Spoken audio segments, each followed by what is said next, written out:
Hello दोस्तों, आज हम इस वीडियो में आपको बताएंगे कि वट सावित्री व्रत कब है, इसका क्या महत्व है, पूजा विधि और सबसे महत्वपूर्ण वट सावित्री व्रत की कथा। आइए शुरू करते हैं। वट सावित्री व्रत एक पवित्र हिंदू पर्व है जिसे विशेष रूप से विवाहित महिलाएं अपने पति की लंबी उम्र और सुख समृद्धि के लिए रखती हैं। यह व्रत ज्येष्ठ मास की अमावस्या तिथि को मनाया जाता है और इस वर्ष यह 26 मई को पड़ रहा है।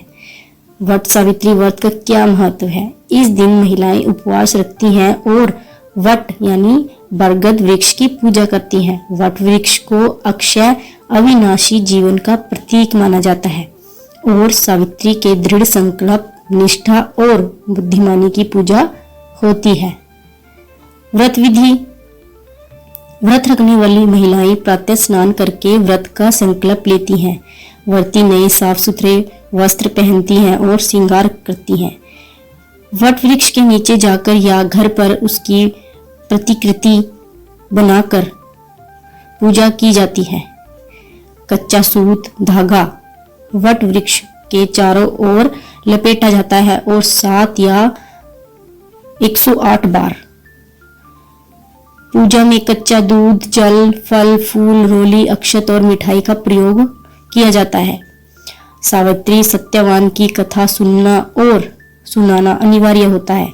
कथा को सुनने से पति की दीर्घायु और घर में सुख समृद्धि आती है। चलिए शुरू करते हैं वट सावित्री व्रत की कथा। वट विवाहित महिलाओं के लिए अत्यधिक प्रचलित ज्येष्ठ कृष्ण अमावस्या के दिन आने वाली सावित्री व्रत की कथा इस प्रकार है। भाद्र देश के एक राजा थे जिनका नाम अश्वपति था। भाद्र देश के राजा अश्वपति के कोई संतान न थी। उन्होंने संतान की प्राप्ति के लिए मंत्रोच्चारण का साथ प्रतिदिन 1 लाख आहुतियां दी। 18 वर्षों तक यह क्रम जारी रहा। इसके बाद सावित्री देवी ने प्रकट होकर वर दिया कि राजन, तुझे एक तेजस्वी कन्या पैदा होगी। सावित्री देवी की कृपा से जन्म लेने के कारण से कन्या का नाम सावित्री रखा गया। कन्या बड़ी होकर बेहद रूपवान हुई। योग्य वर न मिलने की वजह से सावित्री के पिता दुखी थे। उन्होंने कन्या को स्वयं वर तलाशने भेजा। सावित्री तपोवन में भटकने लगी। वहां सलव देश के राजा गुणस्तेन रहते थे। क्योंकि उनका राज्य किसी ने छीन लिया था, उनके पुत्र सत्यवान को देखकर सावित्री ने पति के रूप में उनका वरण किया। ऋषिराज नारद को जब यह बात पता चली तो वह राजा अश्वपति के पास पहुंचे और कहा कि हे राजन, यह क्या कर रहे हैं आप? सत्यवान गुणवान है, धर्मात्मा है और बलवान भी हैं, पर उनकी आयु बहुत छोटी है। वह अल्पायु है। 1 वर्ष के बाद ही उसकी मृत्यु हो जाएगी। ऋषिराज नारद की बात सुनकर राजा घोर चिंता में डूब गए। सावित्री ने उनसे कारण पूछा तो राजा ने कहा, पुत्री, तुमने जिस राजकुमार को अपने वर के रूप में चुना है वह अल्पायु है। तुम्हें किसी और को अपना जीवन साथी बनाना चाहिए। इस पर सावित्री ने कहा कि पिताजी, और यह कन्याएं अपने पति का एक बार ही वर्ण करती हैं। राजा एक बार ही आज्ञा देता है और पंडित एक बार ही प्रतिज्ञा करते हैं और कन्यादान भी एक ही बार किया जाता है।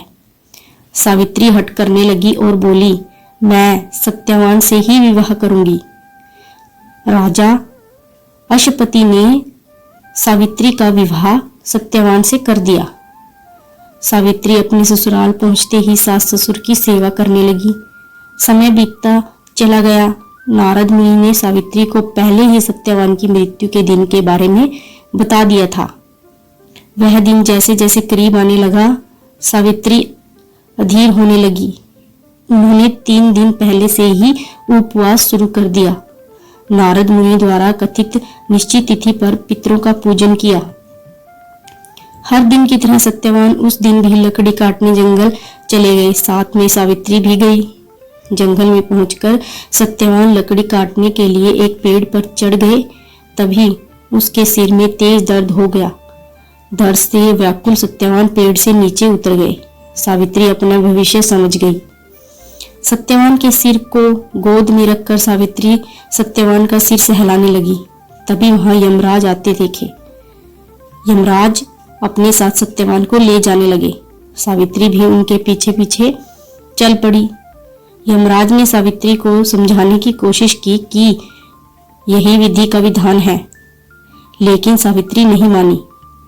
सावित्री की निष्ठा और प्रतिपारणता को देखकर यमराज ने सावित्री से कहा कि हे देवी, तुम धन्य हो, तुम मुझसे कोई भी वरदान मांगो।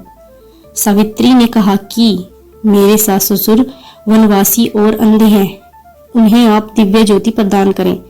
यमराज ने कहा ऐसा ही होगा, जाओ अब लौट जाओ। लेकिन सावित्री अपने पति सत्यवान के पीछे पीछे चलती रही। यमराज ने कहा कि देवी तुम वापस जाओ। सावित्री ने कहा भगवान, मुझे अपने पतिदेव के पीछे पीछे चलने में कोई परेशानी नहीं है, पति के पीछे चलना मेरा कर्तव्य है। यह सुनकर उन्होंने फिर से उसे एक और वरदान मांगने के लिए कहा। तब सावित्री बोली, हमारे ससुर का राज्य छिन गया है, उसे पुनः वापस दिला दें। यमराज ने सावित्री को यह वरदान भी दे दिया और कहा अब तुम लौट जाओ। लेकिन सावित्री पीछे पीछे चलती रही। यमराज ने सावित्री को तीसरा वरदान मांगने को कहा। इस बार सावित्री ने 100 संतानों और सौभाग्य का वरदान मांगा। यमराज ने इसका वरदान भी सावित्री को दे दिया। सावित्री ने यमराज से कहा कि प्रभु, मैं एक पतिव्रता पत्नी हूँ और आपने मुझे पुत्रवती होने का आशीर्वाद दिया है। यह सुनकर यमराज को सत्यवान के प्राण छोड़ने पड़े। यमराज अंतर्ध्यान हो गए और सावित्री उसी वट वृक्ष के पास आ गई जहां उसके पति का मृत शरीर पड़ा था। सत्यवान जीवित हो गया और दोनों खुशी खुशी अपने राज्य की ओर चल पड़े। दोनों जब घर पहुंचे तो देखा कि माता पिता को दिव्य ज्योति प्राप्त हो गई है।